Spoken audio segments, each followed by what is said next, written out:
Hey, yo, what's up, guys? Nico here. Hey, today's topic, I wanted to talk about fear. My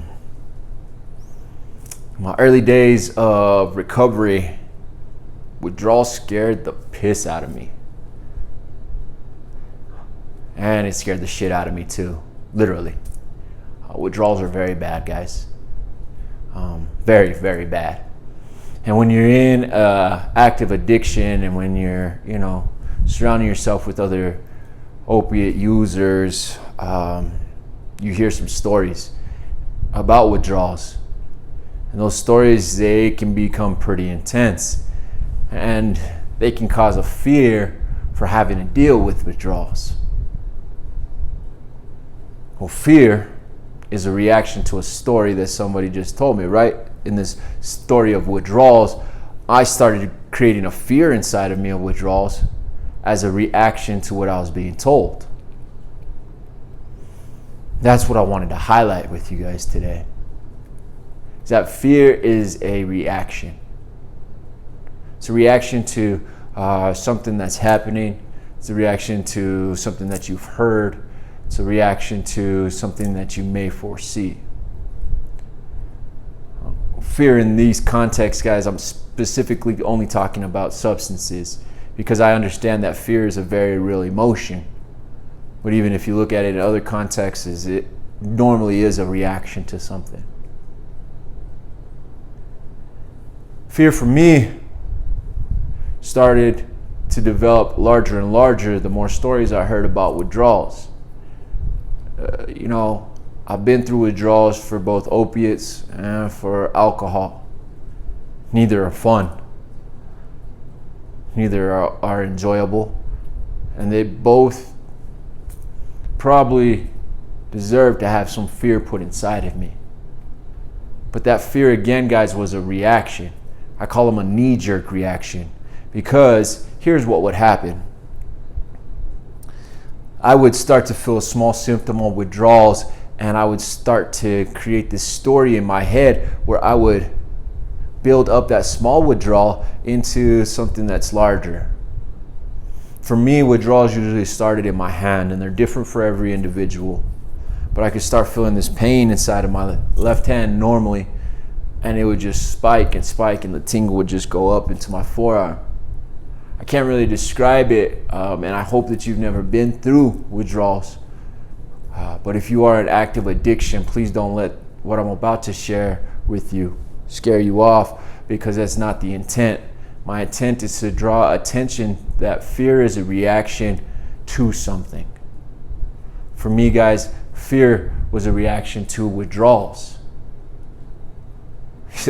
Again, they scared me. And even thinking about it, back on it right now, I still don't like to think about those times. Nose running, shivering, but I put a blanket on and I'd start sweating. And I'd try to go take a cold shower and I'd start freaking my body out. Withdrawals are no joke, especially when you're shooting up heroin, when you're drinking a bottle a day, 750 milliliters of alcohol in a day. When you start to go through withdrawals, yeah, they're pretty scary. Now there's medically assisted treatments that you can go through for opioid use disorders. There's medical assisted treatments and pills that they can give you for alcohol withdrawals as well. I chose not to go those routes personally for my own reasons. But I had to get over that hump of fear. I had to start looking at it as, hey, this is a reaction, and what am I reacting to? Because the full reality of it was that I hadn't been through withdrawals long enough to see the other end. I'd maybe go 6-7 hours and I'd start to feel a little small symptom of withdrawals, and I just, fuck it, I'm gonna go get high, hit up the dealer, buy me a sack, shoot up, so I didn't even have to deal with it. But if you just noticed in that story, the fuck it, go buy a sack, shoot up was a knee-jerk reaction to something that I hadn't even felt yet, because I had just started to feel a small symptom. I hadn't gone through that full withdrawal yet. When I started going through full withdrawals, yeah, those were tough. Those were very tough. But here's how I got through them. I understood and I came to the realization that I was living in a false reality. I was living in a false reality that I had conjured up in my own brain of how withdrawals were going to go ahead and be, of what was going to happen. Oh, you're going to withdraw so bad that you're going to end up dying. Because that's actually a reality. That's something that can happen. But the amount of use and the titrate down are pretty extreme when those situations occur. A titrate down is when you're going ahead and using smaller and smaller amounts. It's called harm reduction inside of the recovery world. Because if you go cold turkey, guys, it's very difficult, especially if you're slamming 1.5 grams in a day. You know, that's why there are these medical assisted treatments out there so that you can wean yourself off. But even then, you still deal with withdrawals, right? This fear of withdrawals, this fear of what I was going to have to experience is what drove me to keep on using it. It's what kept me in that cycle of active addiction. When I sacked up and I just said, you know what? I'm at the end of my wits. I'm at the end of my rope. I'm living in my truck. I don't have any money. I'm broken inside. I'm hurting inside. There's things that I need to deal with. When I came to that realization, because that was my reality, I understood that going through withdrawals wasn't as harmful to me as living that way and continuing to live that way. Because yes, I have brokenness inside of me, but I've been able to heal that brokenness a little part at a time because I still am broken. But I've been able to deal with that stuff because I overcame the fear of withdrawals. In my recovery, guys, I didn't use a facility, a medically assisted treatment facility. I went to some counseling. I did replacement therapy personally. And then I went ahead and started to go ahead and work towards abstinent living. My story of recovery is different than yours. What worked for me isn't going to work for you. But I will tell you this. Fear is a reaction to something, and that's universal. So what type of false reality are you creating inside of your head that is causing you to make that knee-jerk reaction of staying in the cycle of active addiction? What is it? And is it a false reality that you've created in your head, or have you experienced it? Have you sat there curled up, vomiting? Because that's what I had to end up doing. I got into a situation where I couldn't control my bowels. That was reality for me. It was reality to have an epileptic seizure because I drank so much that once I stopped drinking, my body didn't know how to react. So it wanted to protect my brain in such a way that it shut down the rest of my body.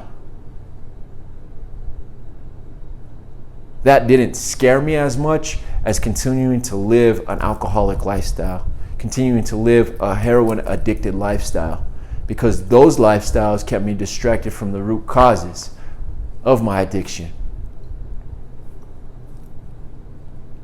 The fear of not addressing those caused the reaction to me where I could go ahead and work through my withdrawals. Because I knew it was for something better. I knew the false reality I created in my head was that the withdrawals were going to stop me. But at the end of the day, guys, I'm here standing 10 toes down to tell you that fear is a reaction. It's a reaction to a false reality that you're creating in your head. When you come to that realization, you start to understand a little bit better, and you have ways to combat fear. Here's a couple things that I use to combat fear. I have a support system, a support circle, where when I'm scared of something, when I'm feeling fear, I reach out to an individual and I share with them, hey, you know what? I'm about to take this next step. It's making me a little bit fearful.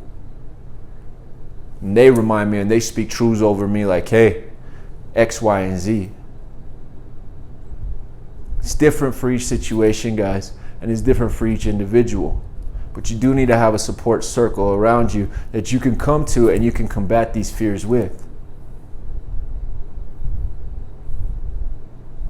The second one that I had to go ahead and do is I had to recognize what a false reality was, and I had to combat that with the truth that recovery is possible.